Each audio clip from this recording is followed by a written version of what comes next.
já imensamente a presença de todos. Eu quero passar a palavra, antes da gente iniciar, para o nosso presidente, o Gustavo Vidal, pai da Mahara, para abrir oficialmente esse nosso encontro. Vidal. Oi, gente. Obrigado, Lu. Bem, boa noite. Para quem não falei boa noite ainda, sejam todos muito bem-vindos. Primeiro, fico muito feliz em ver tanta gente aqui, né? Como sempre, nossos grupões têm muita participação. Acho que hoje também é um tema bem especial. Queria, então, fazer um agradecimento especial a Jennifer por estar aqui com a gente hoje, por estar aqui essa noite, por topar, dessa forma, contar a sua história, né? Um tema, na minha opinião, pouco falado, né? Cheio de tabus. Muito pouco. Mas que é de muita importância mesmo. Tô ansioso para te ouvir, Jennifer, tuas histórias, teu compartilhamento, ver o que todos nós podemos saber, podemos estar atentos, né? Para que todos possam construir histórias diferentes. Obrigado, Jennifer. Hoje o grupão é teu, fique bem à vontade. Imagina, eu é que agradeço. E Lu, é difícil. Obrigado. Gratidão, Vidal, gratidão a todos. Nós somos o grupo de estudos e apoio à adoção Anjos da Vida, aqui de Balneário Camboriú, que tem esse nome porque reúne, né, os pretendentes à adoção que estão fazendo o curso, né, os pretendentes à adoção que estão na fila da adoção, e os pais e mães que já adotaram e os simpatizantes da causa da adoção. Isso, a gente tem um curso de preparação para pretendentes à adoção. Então, quem tem desejo de adotar, né, a gente faz uma preparação para esses pretendentes. Bom, o nosso grupão hoje é um grupão bastante sensível, bastante especial, um tema, como o Vidal falou, né, pouco abordado, mas de extrema importância, né, não só para as famílias que adotaram, mas para todas as pessoas, né, ou todas as famílias, ou todas as pessoas que conhecem crianças e adolescentes e que trabalham com elas. Só para vocês terem uma ideia, né, segundo o último relatório da Organização Mundial de Saúde, né, nós temos hoje, a cada hora, uma criança vítima de abuso ou de violência nesse país. Então, é um número que muda todo dia, né, toda hora. De repente, a Jennifer vai trazer novos números aí para nós, mas é um número que choca, que emociona, que nos revolta e que nos indigna. Para a gente iniciar, eu gostaria de agradecer primeiro a uma pretendente que agora é mãe, que é a Ariela. Ariela, a esposa do Bruno, foram alunos da 19ª turma. A Ariela, psicóloga, foi ela que nos deu esse presente de hoje, que é a Jennifer. A Jennifer, que é neuropsicopedagoga, né? E mais que isso, porque ela também foi vítima de abuso sexual na infância. Com essas palavras, eu passo a palavra para Jennifer. Jennifer, gratidão imensa por esse momento, né? Fique à vontade. As pessoas que quiserem já podem ir fazendo perguntas ali pelo chat. A Jennifer vai fazer a fala dela e depois a gente vai poder trocar experiências também e fazer perguntas, aproveitar esse grande projeto da Jennifer. Jennifer, gratidão, a palavra é sua. Bom, eu quero iniciar dizendo que é um prazer tê-los comigo, porque a partir do momento que eu me toquei que esse é um crime tão grandioso e tão grave, que eu vinha negando a minha vida inteira, eu vi que, na verdade, o meu remédio não é comprimidos, o meu remédio é fazer com que não haja outras Jennifers, para que os filhos que vocês terão ou que vocês já têm não tenham essas marcas. Não quero que vocês sejam uma Juscelia, que é a minha mãe, que teve que sofrer todo esse processo junto comigo. Então, o que eu puder aliviar da carga de vocês, eu espero essa noite conseguir. Eu espero que Deus me capacite para que eu possa conseguir tocar pelo menos uma pessoa essa noite. O meu nome é Jennifer, como o Luciano falou. Eu quero agradecer também a Ariela, a minha psicóloga. Eu acredito que quando você tá fazendo um tratamento, a gente escolhe a psicóloga e a psicóloga escolhe a gente. Então a gente deu match, porque a gente falou a mesma língua. Ela viu que não eram os comprimidos que iam me curar. Na verdade, o que ia me curar era tentar fazer a diferença, né? Qual é o meu propósito essa noite? É treinar os olhos de vocês como pais, para que vocês consigam observar algumas coisas. Porque muitos pais acham que... E eu já ouvi isso, inclusive, de mães que falam: eu examino minha filha todo dia quando ela volta da escola. Então, se ela estiver sendo abusada, eu vou conseguir ver. Mas não, você não vai ver. Ninguém vê. Porque a gente está lidando com um psicopata. Todo pedófilo é psicopata. E psicopata, uma vez, psicopata sempre. Pedófilo uma vez, pedófilo sempre. A gente está lidando com pessoas muito inteligentes, muito manipuladoras, muito conquistadores. Não está escrito na testa de ninguém que é pedófilo. Os pedófilos estão sempre nos lugares onde você menos espera. E vocês vão poder ver isso com a minha história. Então, assim, para quebrar já de começo esse paradigma de que você vai ver, você não vai ver. Infelizmente. Esse é um crime silencioso. A cada 3 pessoas, pelo menos 2 já foram abusadas.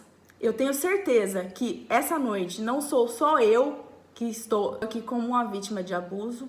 Eu tenho quase certeza e ouso dizer que tem mais pessoas aqui essa noite que já foram abusadas ou que conhecem pessoas que já foram abusadas. Infelizmente, esse é um crime muito comum e eu quero mudar isso. Eu iniciei uma guerra. A partir do momento que eu resolvi não ficar mais calada e gritar, eu travei uma guerra. E essa noite eu quero prospectar soldados para minha guerra. Porque dizem que uma andorinha não faz verão, né? Pois bem, eu sou uma andorinha e tô aqui convidando novas andorinhas a fazer verão comigo. Se eu conseguir salvar os seus futuros filhos ou os seus filhos de serem uma futura Jennifer, para mim essa noite já valeu a pena. Então eu vou pedir pro Luciano para ele passar ali um vídeo para mim, que é um teste de observação que eu quero que vocês dêem uma olhada, com bastante atenção. Vocês estão me ouvindo? Sim. Quem viu o macaco, o gorila? Levanta a mão para mim. Quero dar uma olhada. Quem viu o gorila? Levanta a mão quem viu um gorila passar. Ele ainda deu uma dançadinha ainda. Alguém viu o gorila? Não viram? Então eu gostaria, Cláudia, que você passasse de novo e agora vocês observem o gorila. Viram? E agora? Viram? Viram o gorila? Sim. Pois é. Esse gorila é um abusador. Que tá sempre debaixo do nosso nariz e a gente não vê. Tá? Só pra começar, quebrando já de cara esse paradigma de que você vai ver. Você não vai ver. Lamento te informar, mas você não vai ver. Então eu vou começar contando a minha história. Eu vou tentar contar, igual eu prometi pra Ariela, de uma forma leve e realista. Porque eu sou virginiana, não tem como eu negar a realidade. Então eu vou tentar falar de uma forma leve, porém realista, tá bom? A minha história começa aos 3 anos. Minha história de abuso, né? Claro que minha história começou antes. Mas a minha história de abuso começa por volta dos 2 anos e meio aos 3 anos. A minha mãe era uma mãe solteira. Eu morava com os meus avós enquanto minha mãe trabalhava para tentar me dar, né, o de comer, o de vestir, que é o que os pais geralmente se preocupam, né? Ninguém quer ver o filho passar fome. Então, ela sempre se concentrou nisso. Enquanto eu tinha o apoio da minha avó, do meu avô e dos meus tios maternos. Até que minha mãe conheceu um homem. Este homem se tornou o meu papai, meu padrasto. Só que esse meu papai, ele morava bem distante da minha avó, numa outra cidade, num sítio, quase uma fazenda. E nessa fazenda moravam a família toda desse meu papai. Moravam todos perto um do outro nessa fazenda. Moravam, acho que, de 5 a 6 tios meus. Eu morava do lado da casa do meu avô. Eu era a única que não era realmente da família, eu estava entrando na família, então eu queria fazer de tudo para que essa família me aceitasse. Nos meus altos dos meus 2 anos, quando eu via o vô e a avó fazendo carinho nos meus primos, meus novos primos, eu queria fazer parte daquilo. Eu queria que essa família me aceitasse. Então, eu propus a fazer de tudo para que eles me aceitassem. A minha avó me aceitou, era uma pessoa fantástica, era uma idosa. O meu avô era uma pessoa brava, era uma pessoa que era muito respeitada pelos filhos. Ele andava meio corcunda, tinha problemas nas costas. Tudo que ele falava, todo mundo ok. Mas, infelizmente, o meu vovô foi o meu abusador.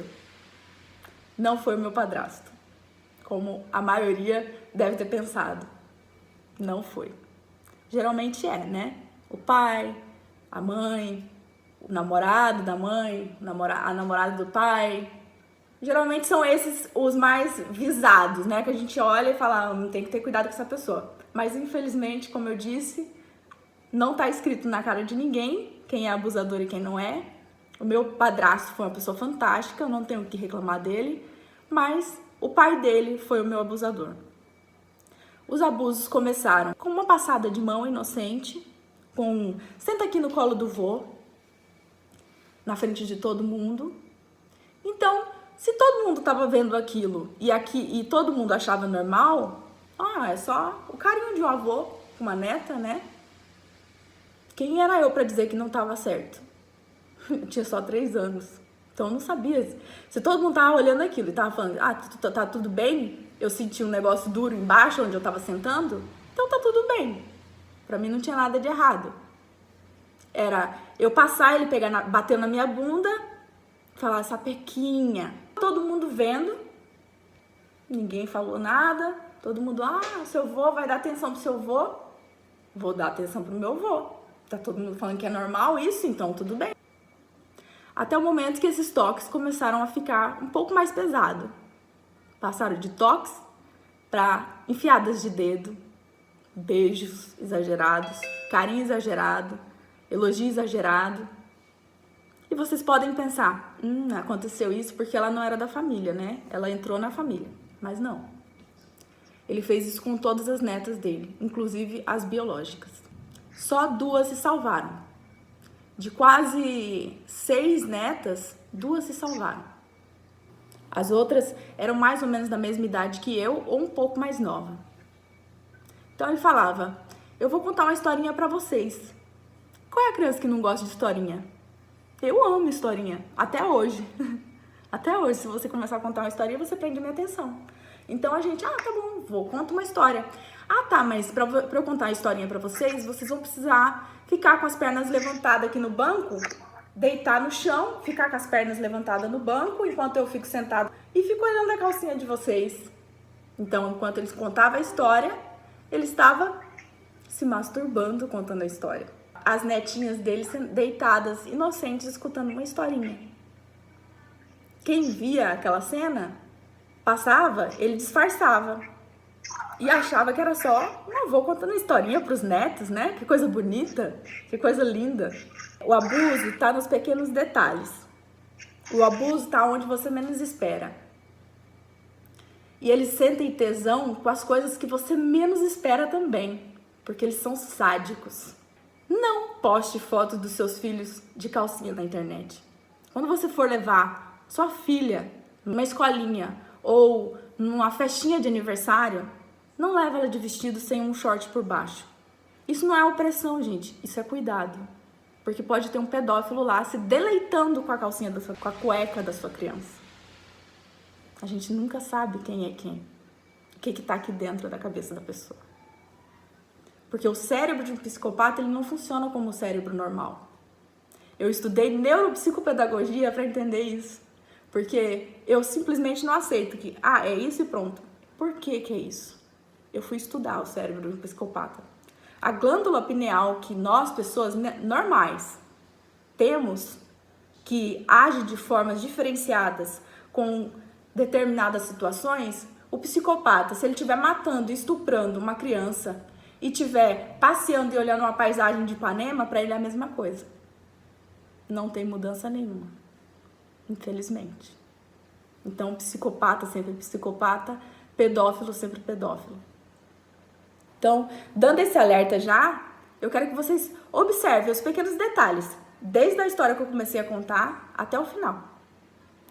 E observem as pessoas que estão ao lado de vocês fazendo a mesma coisa. É uma passada de mão, é um elogio exagerado, um beijo exagerado. Quando a sua criança quer ficar demais com alguém, quando ela quer ficar de menos com alguém, observe. Com o passar dos anos, eu fui crescendo. Os abusos ficaram um pouco mais intensos. Quando as minhas priminhas, que era a neta dele também, ia passear na casa dele, que a gente dormia lá, o nosso avô nos visitava à noite, enquanto a minha avó dormia. Chegava e falava, vamos brincar? Uma criança, bora brincar. E ele fazia homenagem com as crianças, com as minhas primas. E eu. Eu era uma das mais velhas. Eu, como morava do lado da casa dele, era um pouco mais frequente. Mas o peso era o mesmo. Ele fazia a mesma coisa comigo e com todas as netas dele. Então, só duas se salvaram. Uma porque não morava lá, e a mãe dela não deixava ela passar as férias com eles. E a minha irmã, que era a neta dele de sangue, que era uma das mais novas, ela se salvou porque ela falava demais. Ele falava, não vou fazer nada com ela porque ela fala demais. Fala pelos cotovelos. E realmente, minha irmã fala pelos cotovelos mesmo. Quem dera eu tivesse falado pelos cotovelos igual ela. Eu fui inocente, queria ser aceita. Então, eu me submeti a isso. Mas, é a minha história. Com o passar dos anos, para vocês verem como eles sentem tesão nas coisas mais insignificantes, a minha avó pediu para lavar a louça, com 7 anos de idade. Fui lavar a louça para ela. A pia era do lado do banheiro. Enquanto eu lavava a louça, ele olhava para mim lavar a louça, sentia tesão vendo uma criança de 7 anos lavar a louça, enquanto ele se masturbava com o banheiro entreaberto, preparado para fechar se alguém chegasse. E isso, minha avó sentada na mesa de jantar. Mas não dava visão para o banheiro. Então você pensa, uma criança de 7 anos, o avô se masturbando aqui, a avó do lado e eu lavando a louça. Você imagina a confusão que não estava aqui nessa cabeça.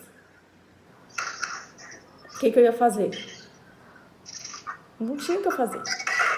Primeiro que eu não era da família, então se eu tentasse falar alguma coisa, eu seria a primeira a ser desmascarada, a ser desqualificada. Não, o que essa menina tá falando aí? Porque é uma família muito tradicionalista, muito machista, porque a grande maioria são todos homens, só tem uma menina na família.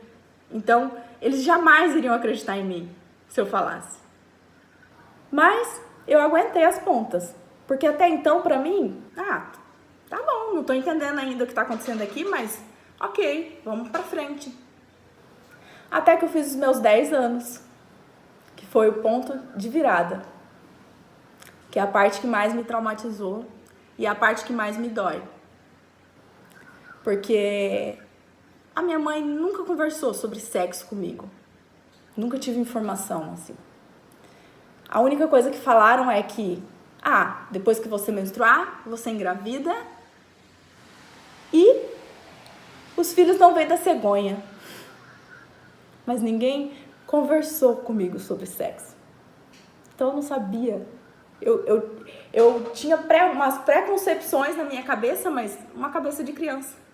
Então, aos 10 anos, os dedos passaram a ser o órgão genital dele. Quando o homem está com tesão, é liberado um líquido pré-ejaculatório. Então, ele passava aquilo ali em mim. E detalhe, com 10 anos eu menstruei. E uma tia ainda falou assim pra mim, cuidado, que agora você pode engravidar. Com 10 anos de idade. Eu entrava pra dentro do banheiro, me automutilava, lavava o meu órgão genital até sair sangue, batia na minha barriga até não aguentar mais, porque eu pensava, preciso matar esse bicho que tá aqui dentro. Não posso deixar que isso aconteça. O que eu vou falar pra minha mãe, pro meu pai? Como é que eu vou explicar uma criança com 10 anos de idade? Por isso que até hoje eu tenho trauma, não quero ser mãe biológica, não pelo menos. Pretendo, assim como muitos de vocês que estão aqui, se algum dia me vier essa vontade, adotar também, porque eu acho que a gente tem que cuidar das que já estão aqui, muito fragilizadas, ao invés de colocar mais gente aqui. Quando aconteceu aquele caso da menininha de 10 anos de idade que engravidou, eu chegava no trabalho e as pessoas falavam, você viu a menina que engravidou? O juiz deu a decisão para ela abortar, mas os evangélicos estão lá e não querem deixar ela abortar. Aí eu chegava em casa, minha diarista, você viu? O padre falou que ela foi abusada porque ela queria ser abusada, ela gostava. Aí eu chegava para falar com uma amiga, você viu que o tio falou que era para fazer o exame de DNA dele e do avô e dos tios, porque o avô e os tios também abusavam dela? Aquilo me deixou surtada aos meus 30 anos. Porque até então eu tava empurrando com a barriga e falava, não, tudo bem, eu supero. Mas não, a gente não supera. O trauma tá ali, não tem como negar. Isso marca o resto da vida. E foi a partir disso que eu lembrei desse episódio que me marcou muito aos 10 anos.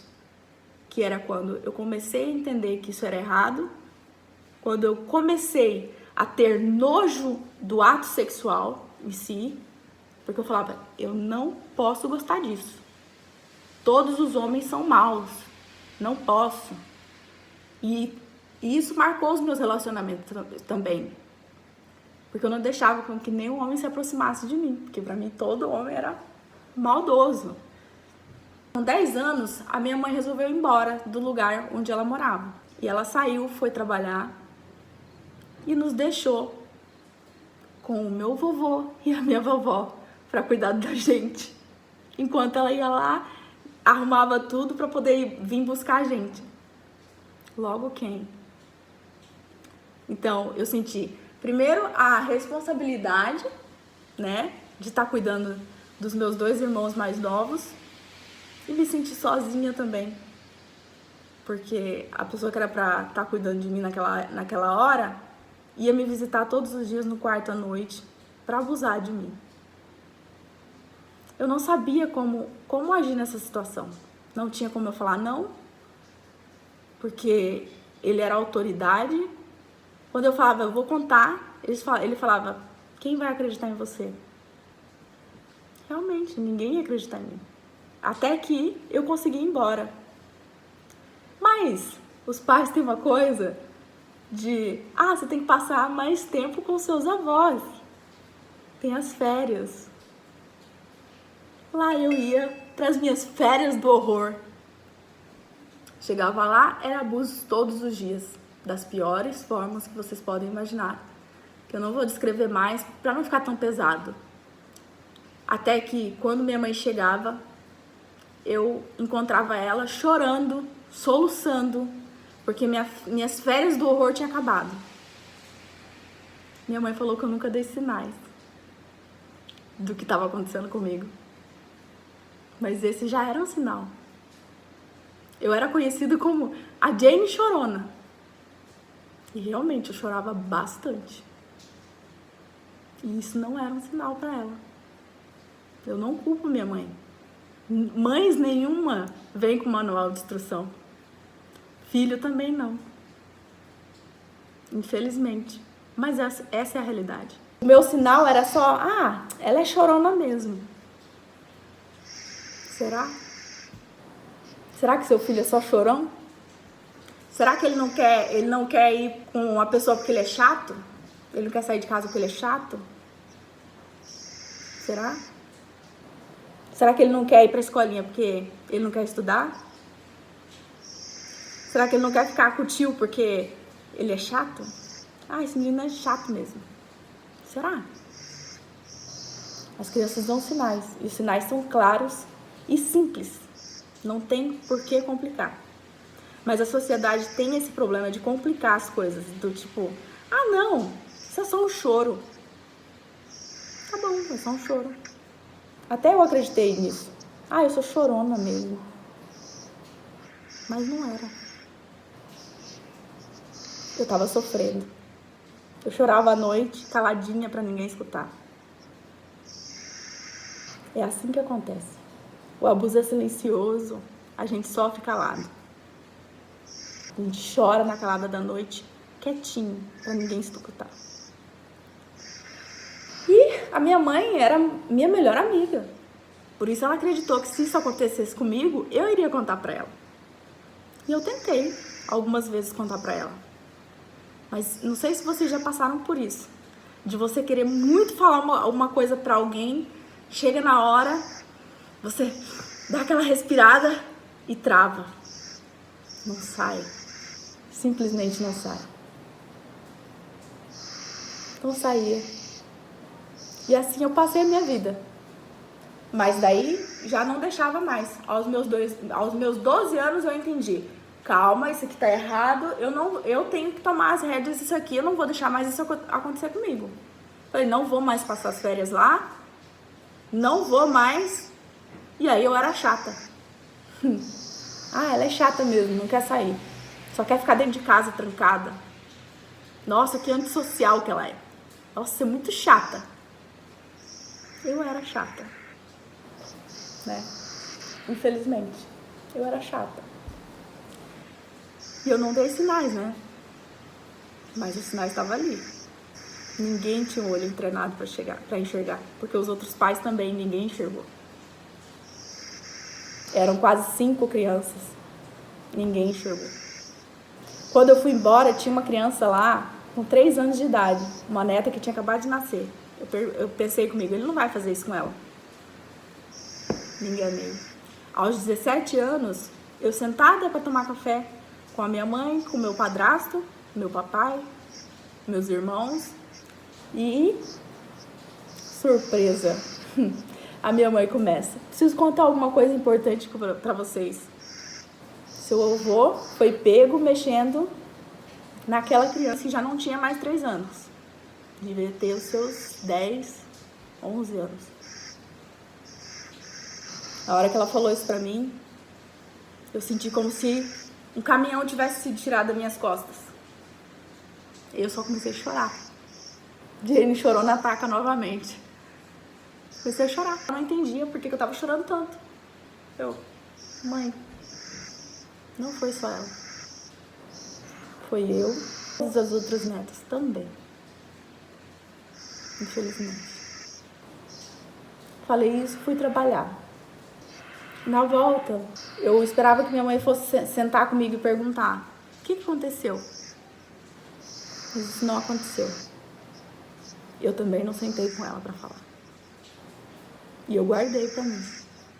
Ela imaginava que era só uma levantada de vestido. Mas não é. Depois de tudo que aconteceu, que vocês vão ver mais à frente, ela fala: eu nunca perguntei porque eu tinha medo do que eu ia escutar. Não tenha medo do que seu filho vai te falar. É melhor que ele fale agora do que chegar nessa situação. É melhor. Na hora que eu falei que tinha acontecido comigo e com todas as outras crianças também, o pai, que era um dos mais machistas que tinha na família, dessa minha prima, ele veio me fazer um interrogatório e fez aquela famosa pergunta: por que você não contou antes? Aí eu tinha medo. Eu me sentia culpada, eu me sentia um nada, não tinha coragem de contar porque eu tinha medo e eu fui obrigada a escutar. Bom, se você tivesse contado, isso não teria acontecido com a minha filha. Então, a culpa do que aconteceu com a filha dele foi minha, de não ter contado. Não do abusador, do pai dele. Não era culpa do pai dele. A culpa era minha. Então, eu levei essa culpa também pra mim. A culpa de todas as outras netas que tinham sido abusadas e a minha. Carreguei nas costas até os 30 anos. Fiz faculdade, casei e sempre falando, deixa isso pra lá. Porque quando a família soube, que todo mundo soube, o vô falou, sou velho, sou doente. Se eu for preso, vão me matar na cadeia. E aí todo mundo, ai, coitadinho, não vamos fazer nada não. Ele é velho, doente. Se ele for pra cadeia, eu vou matar ele. E eu pensei, meu Deus, eu vou ter a culpa de uma morte nas minhas costas. Então eu fiz faculdade, conheci inclusive uma menina que fazia faculdade junto comigo, que ela estava no estágio que eu cheguei, eu julguei ela, eu falei, nossa, que escândalo. Todo mundo falava, ela é assim porque ela foi abusada. Aí eu falava, nossa, aí eu pensava comigo, né, porque eu não tinha coragem de falar isso pra mais ninguém, além da minha mãe, do meu círculo familiar. Inclusive a minha família materna nunca soube disso, porque ela pediu, não fala nada pra ninguém, porque senão seus tios vão matar ele. Aí eu, ai meu Deus, não vou falar nada pra ninguém, porque eu não quero uma morte também nas minhas costas, né? Guardei isso pra mim, vivi minha vida. E aí conheci essa menina na faculdade, aí eu pensava comigo, nossa, ela foi abusada, mas eu também fui, nem por isso eu parei a minha vida. Um erro grande que eu cometi. Eu não tinha chegado no estágio dela ainda. Mas eu fiquei 30 anos guardando isso pra mim. Guardando essa mágoa pra mim. Fazendo de conta que nada aconteceu. E um urso gigantesco aqui em cima das minhas costas. E eu carregando ele esse tempo todo. Fazendo carinho, inclusive. E pensando que eu era errada, a culpa era minha. Eu não posso falar nada, senão vai acontecer uma tragédia. Até o momento que eu vi essa menina de 10 anos. Aí eu surtei. Comecei a pensar, não posso deixar isso acontecer com os meus sobrinhos. Não posso deixar isso acontecer. Eu não quero ser mãe, mas eu tenho sobrinhos. Eu não posso deixar. Comecei a ligar desesperada para minha irmã, para os meus irmãos. Pelo amor de Deus, não deixa isso acontecer. Isso aconteceu comigo. Eles não sabiam. Eu contei. Aí foi a hora que eu vi mais uma vez. Nossa, agora vai ser uma desgraça, porque eles vão contar para todo mundo. Até o momento que eu falei, quer saber de uma coisa? Não vai ser eles que vão contar pra todo mundo. Eu cansei de ficar calada. Agora eu vou gritar pros 4 ventos que sim, isso aconteceu comigo. Vou esfregar na cara de toda a família que passou a mão na cabeça dele durante todo esse tempo, esqueceu das vítimas porque eles faziam churrasco. Depois de 3 meses que eles descobriram o que aconteceu, eles faziam churrasco na família e as vítimas e os pais das vítimas estavam no churrasco com o abusador depois de 3 meses. Os próprios pais faziam as vítimas estar no mesmo lugar que o abusador. Eu morava fora, porque todo mundo fala, nossa, parece que você tá fugindo. Eu tava mesmo, tava fugindo. Porque senão eu ia ter que estar lá também. Fazer de conta que nada aconteceu. Eu recebi a tia, a irmã desse meu pai, na minha casa aqui, e ela falava, ai, graças a Deus, pai tá bem. Eu ficava pensando, meu Deus, que hora que eu perguntei do pai dela? Eu não perguntei do pai dela. Será que ela esqueceu o que aconteceu? Será que só eu que lembro disso? Eu comecei a ficar indignada com isso. Aí eu vi que o problema não era só o meu abuso. O meu problema era muito maior do que isso. Esse problema é muito maior do que isso. O problema tá nos pais que não faz nada. O problema tá nas vítimas também, que não fala nada. Porque indiretamente eu tive culpa sim. Eu tive. Porque se eu tivesse falado, realmente, eu não tinha mudado, porque eu ia ser condenada do mesmo jeito que aconteceu. Ele mesmo sendo visto, eles simplesmente fecharam o olho para o que tinha acontecido, fizeram de conta que nada aconteceu e seguiram a vida, fazendo novas vítimas. Mas pelo menos eu não tinha dado a minha colaboração para isso. Até o momento que eu falei, eu não vou mais colaborar com esse crime, eu vou gritar. Se depender de mim, ele vai ficar marcado como pedófilo. E eu gritei. E quando a gente grita, todo mundo escuta. E foi o momento que eu levei a segunda pancada. Porque a família veio com tudo pra cima de mim, me massacrar. Porque eu tinha falado. Me massacraram. Tanto a família, os pais das vítimas que tinha acontecido aquilo, me massacraram, quanto as próprias vítimas também fizeram isso. Que elas cresceram achando que elas eram erradas. Então aí você vê o quanto que esse problema é grave. É muito grave. Eu passei a ser errada mais uma vez, por ter falado, por ter gritado. Aí eu falei, e já que eu sou errada, então eu vou gravar um vídeo e vou colocar na internet. Eu gravei um vídeo, coloquei na internet contando tudo o que tinha acontecido. Falei, agora não tem mais como negar o que aconteceu. Tá aqui, ó, na cara de vocês. Se vocês esqueceram, eu vou lembrar vocês. Aconteceu isso com suas filhas. Tá tudo bem pra você? Pra mim não tá. Não tá bem.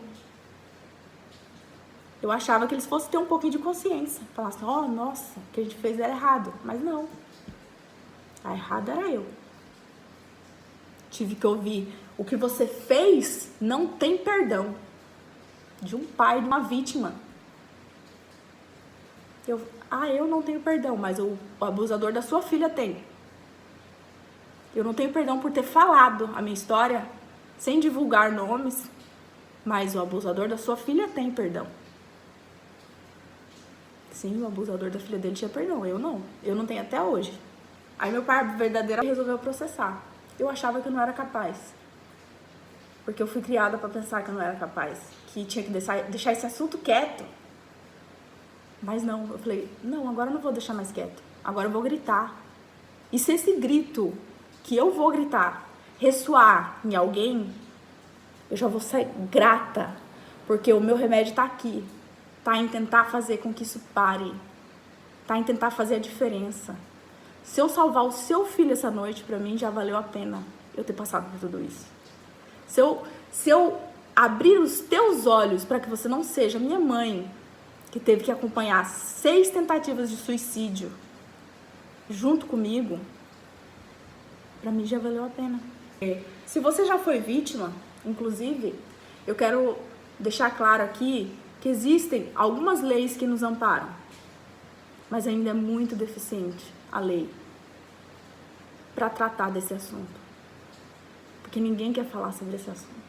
Todo mundo tem medo das respostas, assim como minha mãe também tinha. É normal ter medo, eu tive medo, mas o medo não pode paralisar a gente tem que agir. Então essa noite eu convido vocês a ser soldados junto comigo. Vocês sabiam que as crianças não são dos pais? A criança é bem público. Se você tiver ciência de que uma criança está sendo abusada, está sofrendo algum tipo de abuso, não precisa ser o pai dela para poder ir lá e denunciar, para salvar essa criança desse abuso. Você, como cidadão, você pode fazer a tua parte, você pode denunciar, porque a criança é bem público. Assim como você vê uma pessoa pichando uma placa na rua e você como cidadão tem o direito de denunciar, se você vê uma criança sendo abusada, você também tem o direito de denunciar. E se você foi vítima ou conhece alguém que foi vítima, está passando pelo processo que eu passei, de sofrimento, de sensação de injustiça, sensação de, tipo, as pessoas me esqueceram aqui, se não tenho o que fazer, tem sim. Existe uma nova lei da nadadora chamada Joana Maranhão, que foi abusada por treinador dela. Foi homologada essa lei em 2012, que garante às vítimas de abuso sexual, a partir dos 18 anos, você ainda tem até 20 anos para denunciar o seu abusador. Depois que você completou os seus 18 anos, se ninguém denunciou o que aconteceu com você, você mesmo pode denunciar. Você tem 20 anos para denunciar, para ser feita a justiça, para você ser ouvido, para você fazer a diferença. Porque enquanto a gente se manter calado diante desse mal silencioso, ele vai crescer. Porque o silêncio é o que ajuda eles a crescer. Então a gente precisa gritar. A gente não pode deixar que isso aconteça. Essa noite, vocês puderam observar bastante sinais, que a partir de hoje eu tenho certeza que vocês serão um pouco mais observadores como pais, ou como futuros pais. Agora, como neuropsicopedagoga, eu posso passar uma sugestão. Não existe manual de como tratar desse assunto com seu filho. Porque a grande arma que você pode ter contra um abusador, contra um pedófilo, é a confiança do seu filho. E a arma que você pode dar para o seu filho contra um pedófilo é informação. Então, não crie crianças idiotas, não crie crianças ignorantes, porque você está dando arma para o pedófilo abusar da tua criança. Não acha que você é louca quando você começar a enxergar sinais. Sinais das crianças são claros e limpos. Só não enxerga que não quer ver. Você não é louca. Teu filho não é chato. Ele não é chorão. Tá acontecendo alguma coisa. Sejam observadores. Uma metodologia que você pode aplicar com a criança de forma que ela vai estar brincando, sem ser invasivo demais, mas você vai conseguir colher essas informações. Porque qual é a arma do abusador quando ele quer abusar de uma criança? É a confiança dela. Ele chega, vamos brincar? A criança vai. Mas é um segredo nosso. Não pode contar pra ninguém. A criança, isso é importante, tem um segredo. Não vou contar pra ninguém. Então, eu sugiro pra vocês, use essa arma contra eles. Aplica o método reverso.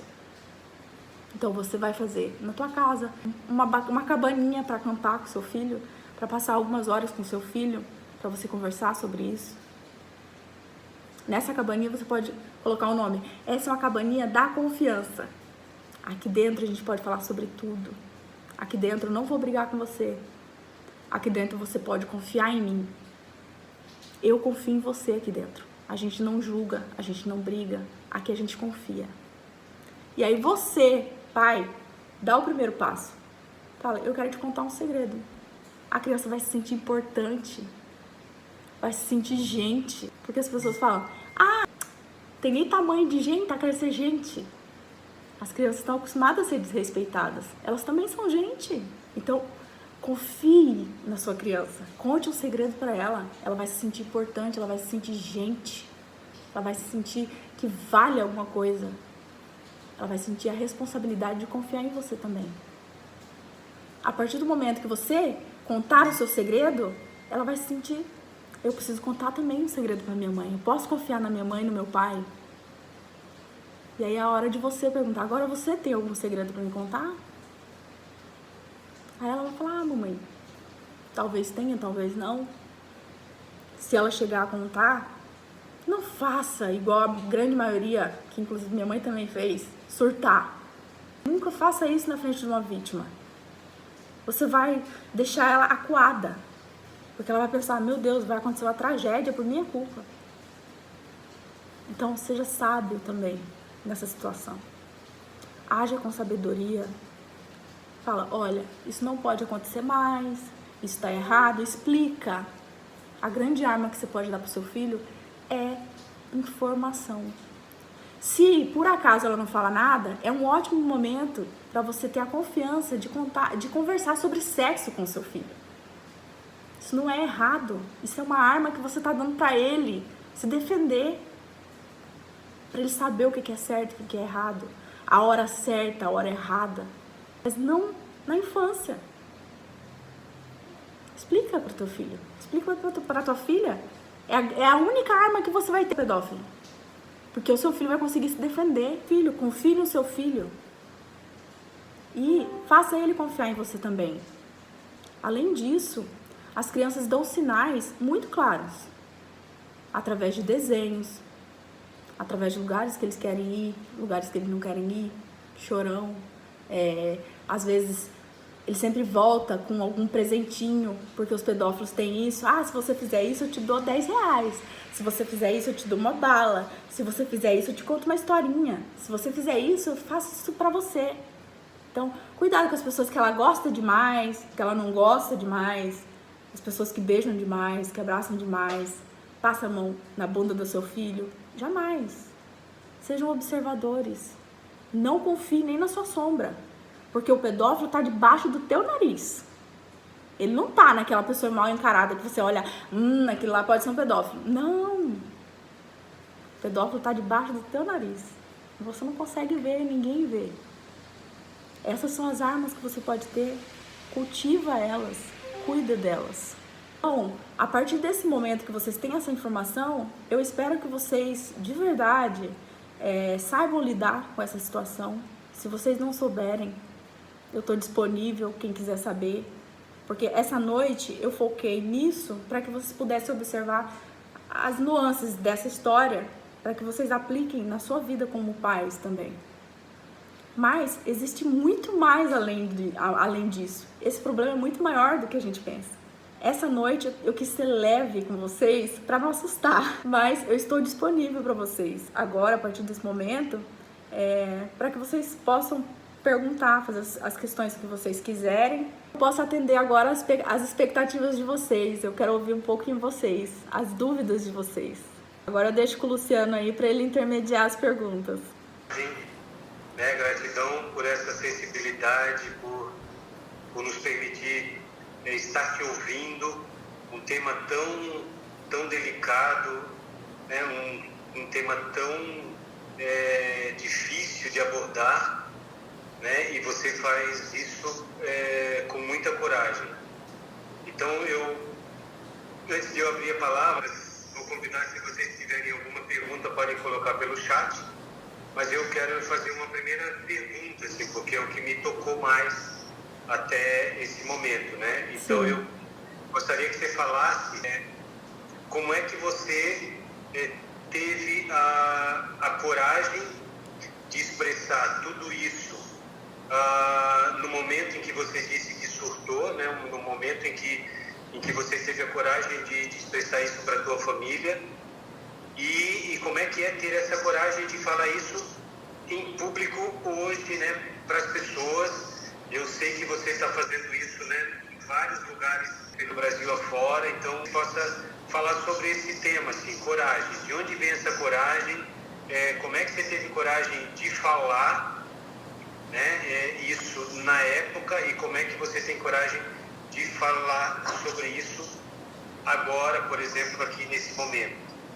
Bom, na verdade, eu nem sabia que isso era coragem. Isso partiu de uma indignação, na verdade. Uma indignação, porque eu percebi que o problema não era só eu. O problema não era só o que aconteceu comigo. O problema é o que acontece todos os dias, com todas as crianças, em todos os lugares. Daí que veio a minha indignação também, porque eu pensei, não, eu não posso deixar isso acontecer. Eu não vou mais colaborar com isso. Se depender de mim, eu vou gritar. Porque eu não tinha mais nada a perder. Eu já tinha perdido a minha vida praticamente. Chegou um momento em que eu falei assim, eu não quero viver nesse mundo. Esse mundo é sujo, esse mundo é nojento, aonde o pedófilo tem perdão e a vítima não tem perdão. Então eu falei, não quero mais viver nesse mundo. Eu não tinha mais nada a perder. Já tiraram a minha vida, me mataram quando eu era criança. Eu tava uma morta-viva. Eu só tava aqui carregando esse urso enorme, esse problema enorme nas minhas costas. Era essa a minha vida. Conviver com esse grande monstro nas minhas costas. Até o momento que eu falei, não, esse monstro não é meu. Eu não vou carregar ele. Quem é dono desse monstro, que carregue. Até o momento em que essa indignação fez eu fazer um vídeo, que eu fiz esse vídeo para depois me matar, porque eu tentei de inúmeras formas. E aí nesse vídeo começou a vir várias outras vítimas, 1 milhão de vítimas. Eu fui obrigada a excluir o meu Instagram e o meu Facebook, porque chegou um momento que eu não conseguia mais lidar com aquilo, porque eu pensei, meu Deus, todo mundo que eu conheço praticamente. Porque, assim, eu não contava pra ninguém, porque ninguém tinha falado sobre isso comigo. Mas na hora que eu falei, todas as minhas amigas praticamente vieram relatar algum tipo de abuso. O meu marido abusava de mim quando eu era casada. Minha prima abusou de mim quando... não sei quem abusou de mim quando eu era criança. Aí eu falei, meu Deus, todo mundo. Eu falei, nossa, não, isso não pode ficar assim. Não, a gente tem que gritar, gente, pelo amor de Deus. Olha aí, é todo mundo. Por que esse crime é tão comum? É porque a gente fica calada. A gente precisa gritar. Então, essa força partiu da indignação, da injustiça, de como isso é comum e ninguém faz nada. Então, tem uma pergunta aqui no chat, né, que a Suzete, que é a nossa pedagoga, gostaria de saber se você nunca teve nenhum apoio da escola. Não. Né? Você Não. estudava, né, e na escola não havia nada de informação sobre isso. Não. Nunca ninguém falou sobre esse assunto comigo na escola. Inclusive, se tivesse falado, talvez, né, eu pudesse ter mais informações. Nossa educação, ela é deficiente, infelizmente. A nossa educação, a nossa justiça, a gente tem muito que caminhar ainda. E se depender de mim, essa caminhada vai ser longa, porque eu não vou desistir aqui. Eu vim para fazer diferença. Isso que aconteceu comigo não vai ser só uma história, vai ser a história. Porque eu vou gritar ela pros 4 ventos.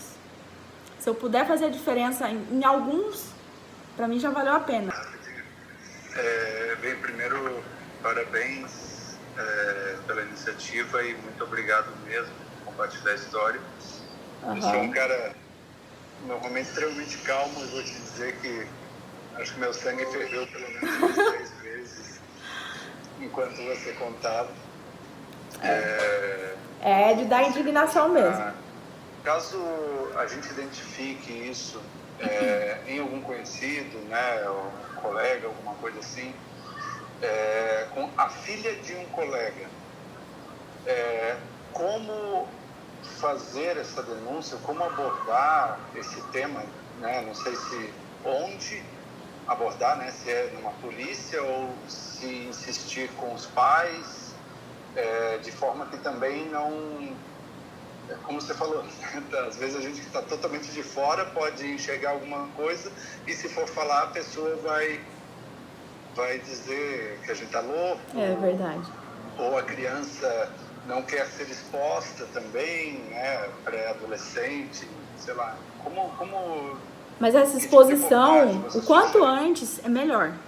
Porque se ela ficar até o tempo que eu fiquei carregando esse monstro, a hora que estourar a panela de pressão, o estrago vai ser muito pior. Então, assim, essa questão do onde denunciar, existe o Disque 100, que é para esse tipo de denúncia. Mas se você tiver conhecimento de que alguma criança vem sofrendo isso, eu acredito que o primeiro passo é você tentar ter uma conversa com os pais, para ver qual é o comportamento dos pais. Se eles colaboram com esse crime ou se eles vão fazer alguma coisa. Se eles não fizerem, é o seu dever como cidadão de denunciar, porque esses pais também não estão fazendo a coisa certa. Eles estão colaborando para que a criança venha a ser um adulto completamente desnorteado, assim como eu tive no meu episódio lá de surto e quis me matar 6 vezes. Então, eu acredito que a melhor opção é tentar conversar com os pais, para que eles tomem uma atitude. Mas se eles não tomarem, você tem o dever como cidadão. Você pode ir na delegacia da mulher, prestar uma queixa, você pode ligar no Disque 100, que é para prestar uma queixa também sobre esse assunto. Só que, infelizmente, o Disque 100, ele é muito defeituoso nessa parte. Eu vou confessar que eu tentei ligar umas 100 vezes, nunca me atenderam. E se atenderam também, não souberam como agir. É uma ferramenta para ser eficiente, mas infelizmente é bem deficiente, infelizmente. Então, você pode prestar uma queixa na Delegacia da Mulher. Na ONG Maria da Penha também, você pode prestar queixa. Porque a criança... no Conselho Tutelar também, tem alguns órgãos que você pode cumprir o seu dever de cidadão, sim. Mas eu acredito que a primeira coisa é tentar conversar com os pais. Porque talvez os pais não saibam. Talvez eles só não tenham olhos treinados para ver, mas se você enxergou, conversa com eles. E a partir dessa conversa você decide o que você vai fazer como cidadão. Se você vai colaborar com esse crime também, ou se você vai tomar uma atitude. Se essa criança for até 10 anos, você pode prestar queixa, sim, contra o abusador dela, a favor dela. Qualquer um pode prestar queixa. Tá no estatuto do ECA, né? criança e adolescente é bem público, então você pode, como cidadão, cuidar delas. Não precisa ser necessariamente os pais. Isso. Só completar aí, vou passar para a Elia, mas completar ali a fala da Jennifer, né? Então, o canal é o Disque 100, né? Se não, denúncia ao Conselho Tutelar ou denúncia na Delegacia da Mulher. O CREAS, que existe nos municípios, eles também fazem a primeira porta de entrada dessas questões também. Depois eles fazem encaminhamentos. E o mais importante de tudo é isso, né? É falar, é expressar, é denunciar. E quanto antes, né, como a Jennifer falou, melhor. Sim, pode falar, Elia. Pode causar estragos enormes. Pois é, Jennifer, você não gosta rápido. Uhum. E a gente, passamos pela direção da escola também, nós tivemos alguns casos, né, nesse sentido, não foi só um. Nós tivemos denúncias no Disque 100, nós tivemos denúncias no Conselho Tutelar, nós fizemos pressão na família, nós fizemos pressão no Conselho Tutelar e a coisa não se resolveu. Não houve, eles não sabiam para onde chegar, eles tinham medo de se aproximar do Conselho Tutelar. Tá? O Disque 100 só ligaram para o Conselho e ligaram para a escola uma vez. Situações não foi só nesse sentido, diversas, né, envolvendo crianças. Eles não conseguem. Existe, o mal tem um poder muito grande de fechar as portas. Né? E ele tem esse poder porque, infelizmente, essas coisas são bem deficientes também, né? Nós fizemos de tudo. Entramos em contato com o Guarda Municipal, com a Polícia Militar, nós tivemos, fomos na casa, nós fomos com os pais da mãe, nós obrigamos a mãe a ir para a escola, sabe? E a mãe chegar e negar. A mãe mandava a pessoa buscar a filha na escola e você tem que barrar. E eu chegava na vida e disse, não leva daqui. Né? E ele dizia, não, mas a mãe dela deixa eu levar. Eu vou levar, a gente vai levar lá para o dentista, eu tenho que levar. E a mãe dela vinha dizendo, ele vai levar. E precisava você ter lá, não. É aí que tá. Eu agradeço muito que o Estatuto do ECA existe, porque quando você encontra pais assim tão desligados, tão, né, indiferentes, você como cidadão pode fazer isso, mas infelizmente existe esse problema, né? Existe essa deficiência de que o problema já é difícil, quando você resolve ter coragem de fazer alguma coisa, o sistema ainda é falho. Uns 3 anos para que eles realmente tirassem a menina e afastassem. Aí eu não sei mais, me tiraram da escola. Ele já estava abusando de uma menina menor, de uma irmãzinha dela. Aí foi, mas já tinha passado uns 2, 3 anos quando eles realmente recolheram. Pois é. Muito lento, muito assustador. E, gente, não é um caso. São muitos. E está muito perto da gente. E esses abusadores são os mais próximos mesmo. Tá debaixo do nariz da gente. Tanto os abusadores quanto as vítimas também. Eu ouso dizer que teve gente da minha família que eu não sabia que tinha sido abusada também. Que só soube na hora que eu contei a minha história. Então, existe vítimas debaixo do seu nariz. Que não tem coragem de falar porque o sistema é falho. Por mais que exija o Disque 100 no Conselho Tutelar, na prática, Luciana, não existe ninguém protegendo. Infelizmente. A demora é muito grande. Infelizmente. Para chegar a fazer alguma coisa. A criança, acho que ela desiste. É traumatizante 2 vezes para a criança, né? Na verdade, todo esse processo é traumatizante. Então, é como o Luciano falou, exige mesmo muita coragem, porque não é para qualquer um. Por isso que a família tem um papel importantíssimo. Quando ela sabe que isso ocorreu na família dela, com a criança dela, o papel dela é de extrema importância, porque ela vai ser a âncora daquela criança, vai ser o acolhimento daquela criança. Porque não é fácil para você assumir, olha, eu sou uma vítima, isso aconteceu comigo, eu preciso falar. E na hora que ela falar, vai ter gente que vai falar, não, essa menina tá mentindo, isso não aconteceu. Não, isso na verdade não. E então é aí que tá o papel dos pais, entendeu? É ser esse acolhimento, é ter essa responsabilidade, porque as crianças, elas não têm essa noção de responsabilidade ainda. Então, é por isso que vocês são pais e mães, é pra isso, não adianta. Porque se a gente se conformar com o sistema, se a gente se conformar com esse crime, ele vai continuar do mesmo jeito que tá, ninguém vai fazer nada e tchau. Eu travei uma guerra, igual eu falei pra vocês, eu estou no meio de uma guerra, entendeu? E eu preciso de soldados, e esses soldados têm que ser corajosos do mesmo jeito que eu fui. Esse grito que eu dei tem que ressoar em vocês têm que gritar também, para que isso aconteça, para que haja diferença, para que as leis melhoram, para que os órgãos melhorem, para que as vítimas tenham coragem de falar, para que os abusadores sejam pegos pela justiça. Então a gente precisa fazer a diferença também. A gente não pode se conformar com isso. Jennifer, tem uma pergunta aqui no chat, que eu também tinha...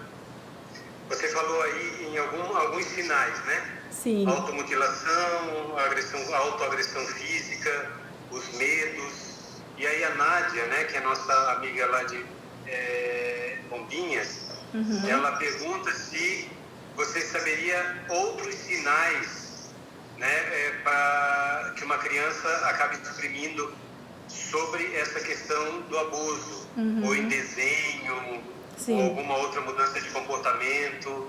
Eu tenho a liberdade de mostrar alguns desenhos que algumas crianças que foram abusadas fizeram?